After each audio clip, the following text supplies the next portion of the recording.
Welcome, everybody, and welcome to the Novice Healing Artists podcast.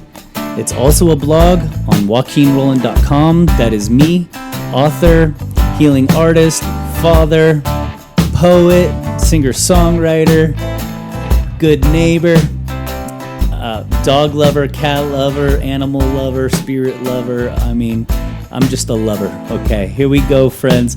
So this is our very first, this is going to be just an intro. This is me working out the kinks live. And but this particular talk that we're going to discuss is, the topic is why healing arts knowledge can vastly make your life better. Okay, and so this is why I'm here. I'm here to vastly improve your life. And you don't even need to know about me. It's not even about me. This is about you and how you can walk the life that you want to live, okay? And that's what we're going to kind of talk about today. So this is our very first podcast, and this show is for novice healing artists, people that are just interested in ancient wisdom, esoteric knowledge, spirit, self-improvement, maybe want to help others in the future. So if you're into that stuff, this is a perfect spot for you. I'm going to be doing this weekly as a podcast, blogging probably a couple of times a week. And you can catch all that at joaquinroland.com. Sign up for my email list. You'll get the blogs right away. You'll get free stuff every quarterly, every now and then. Take a look at the notes at the bottom of the show notes here, and you'll get a free download of a guided somatic sound healing meditation. So really huge into somatic therapy, just the embodiment of things. Embodiment is a term that gets thrown around a lot, but people don't really understand what the gist of it is, which is feeling, right? The felt sense. So we have to feel our way through things, and so the only way out is through feeling, right? Why when we go through hard times in life, we justify those hard times. We justify abusing alcohol. We justify taking other intoxicants and stimulants so that we don't feel. All right, but we justify it because it's so hard, and I get it. I've been there. I've been that person that's justified every reason under the sun to abuse, marijuana, alcohol. Those are my things that I justified. So moving right along.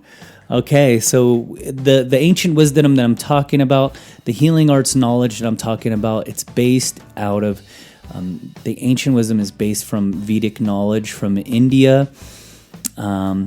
They have a system of medicine like Ayurveda, which means the science of life, that has been in place for a long time. And I highly recommend a book called The Yoga of Herbs. It is my go-to book for Ayurvedic knowledge, herbs, and just overall lifestyle, just to understand the ancient wisdom of Ayurveda, the three doshas, okay? So we'll get into the law of three in a minute, but I'll just break down the three doshas. You have Vata, which represents air. You got Pitta, which represents fire, and then you got Kapha, which represents earth and water. And so what I was just naming off was elements, okay? So they took the 5 elements and broke them down into 3. So it just made it more manageable, which was genius. Okay. So just getting more into the ancient wisdom of the law of 3, you have, the law of 3 energetics. Okay. And so the first one would be positive, the positive energetic, which represents our brain, the brain function. And this is the positive pole of ourselves. And then you've got the negative, which is actually our feet down below. Okay. But we're always missing one thing. When you think of polarity, right? We only think of 2, but the third thing is the one that makes it all happen. Okay. Is the straw that stirs the drink, which is neutrality. Okay. Without the neutral spark, without that neuter spark, there's no life. to either the positivity or to the negativity, or to the positive or to the negative charge. Okay, I said positivity or negativity, and it's all true. In attitude, in state of mind, and the way we walk and talk to ourselves, and think, is important to keep in mind that neutrality. Okay, and Krishna said, take praise and blame all the same. I think Christ might have said the same thing. Here, during this, we will come upon subjects of religion, philosophy, all of that, and I'm going to make the disclaimer right now. This is a place for Christians. This is a place for Muslims. This is a place for Hindus. This is a place for spiritual people, okay? So we are spirits in a material world. The labels that we put on them are the labels that we put on it. That is it. What I'm going to share with you throughout this whole thing are things of value, things that will work. Okay, they may not work for you, but I would hope that you try and you experiment to see if they do, because that's what this life is about. Our life is our science, our right to experiment with and find out what works or what doesn't work. If this show had, I would say, a nemesis or something we would want to rail on, I'm going to be railing on Big Pharma. I just think the level of greed of Big Pharma is horrible. All day long, plants over pills. If you are taking pills, I don't have a problem with it. I'm just not going out of my way to put pills in my body. Okay? So Big Pharma, the Western medical system, there's good guys and there's bad guys, and it all comes down to greed, right? So again, back on topic, why the healing arts and why ancient wisdom knowledge can vastly make our lives better. Okay, my biggest answer is that it's an unselfish path. Plain and simple. When you're selfish, you're not doing anything for anyone else. Okay? When we're selfish, you're not even doing anything good for your own self. So I feel in my heart of hearts that it takes a level of sincere unselfishness to even help your own self. And then it takes another layer of sincere unselfishness to be able to help others. All right, so I'm making that clear. So energy medicine.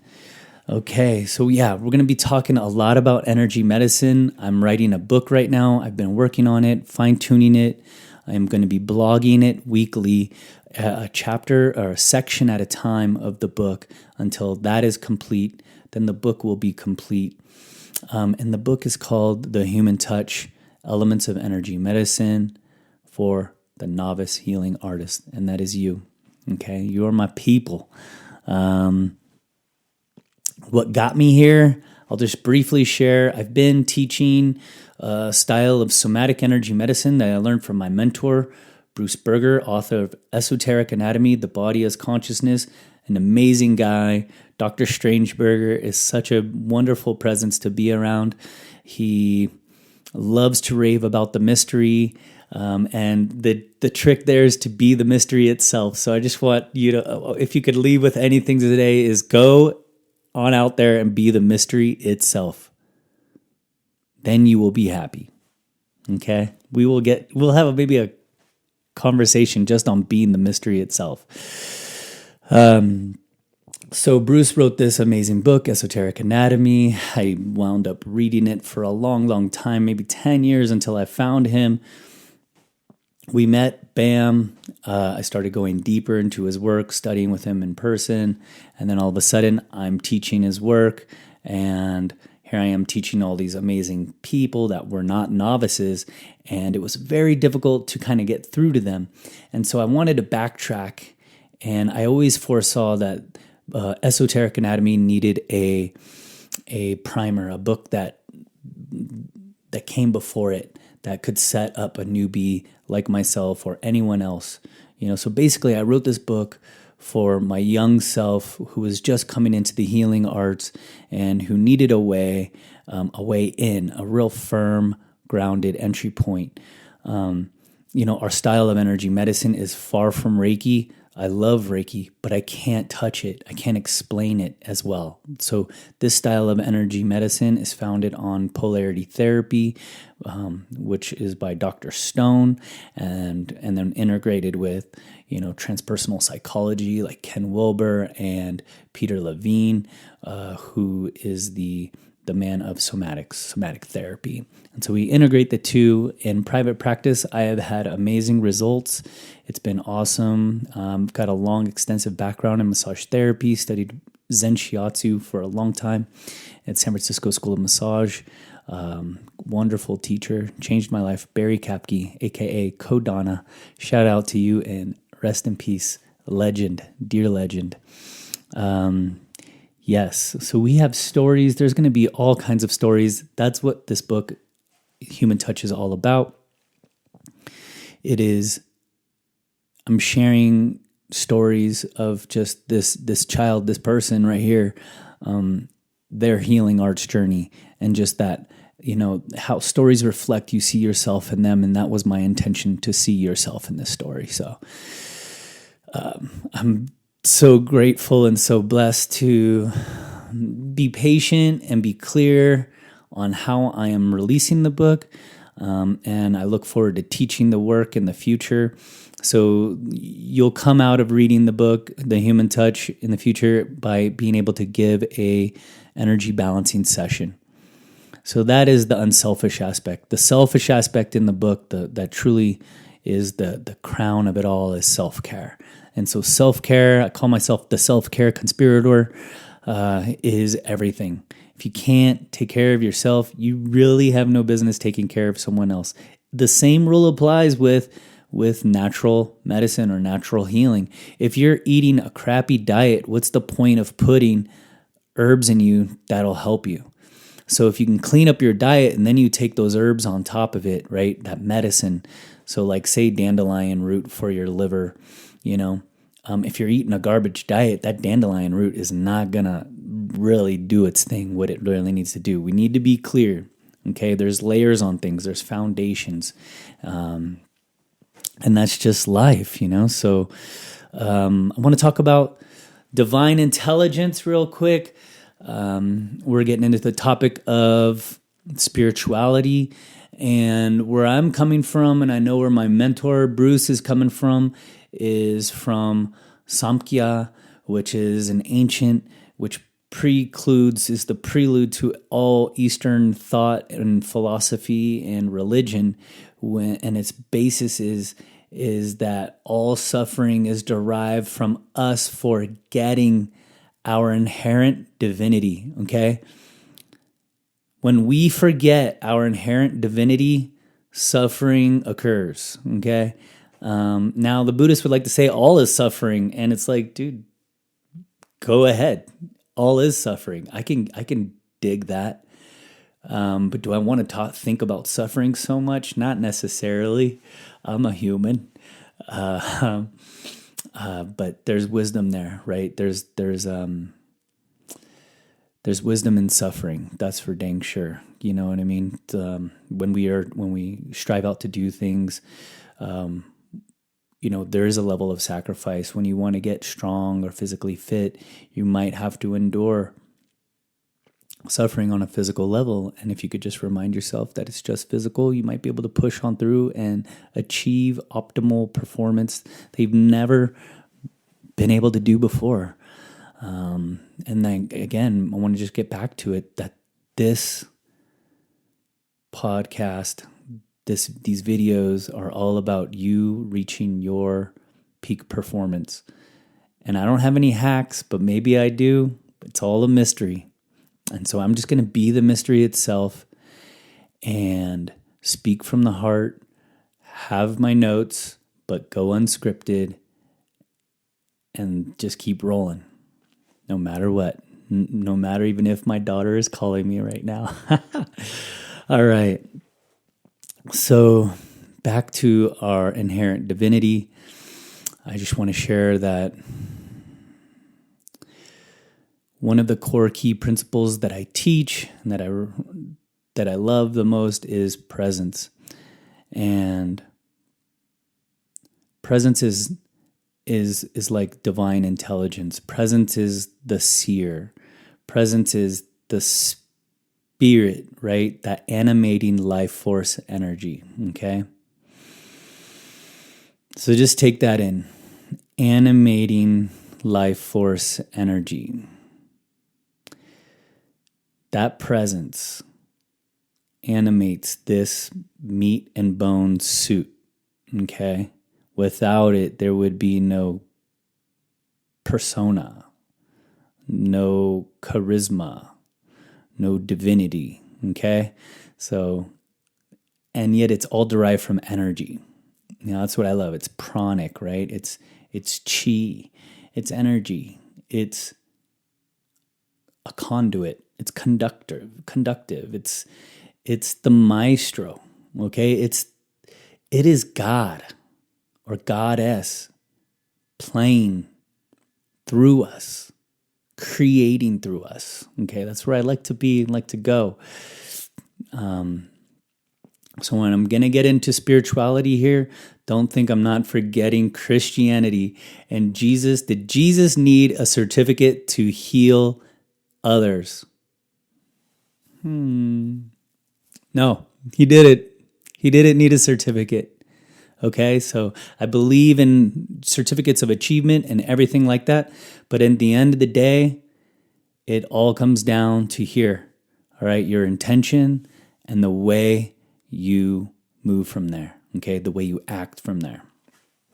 And that is sure to give you some boons, some merit. You know, again, I hope that you come to this to learn something each and every day. And so healing arts, wisdom, and knowledge, we're going to dive into it. I'm just painting with broad strokes today. We're going to have guests on that are experts in certain aspects and fields of holistic health, holistic healing, energy medicine, somatic therapy, somatic healing, all the above. I cannot wait. So with this, I'm going to close it out with a little quote here from The Law of Success by Napoleon Hill. I found this book back in the day in a small town called Placerville. And man, I mean, this was like 1930 something or 1940s published. So here's a beautiful quote right here I just want to share and leave you with. In every soul, there has been deposited the seed of a great future.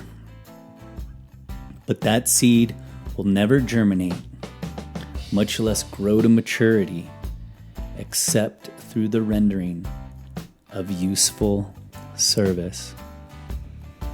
And so I am here to serve you. I am like Jesus Christ, here to wash your feet and here to help you remember all that you are, all that you can be, all that will be, all the possibilities. I'm here to inspire you. Okay, and I am looking forward to be inspired by you as well. All right, so please leave any sort of questions or comments down below. Check out the links. Receive a free somatic sound healing guided meditation from me that comes out of the book, The Human Touch, The Elements of Energy Medicine. All right, friends. Until next time, I'm going to say this podcast is sponsored by The Human Touch, Elements of Energy Medicine for the Novice Healing Artist. Much love and peace and prosperity to you always. May all beings be peaceful, happy, and free. Mwah.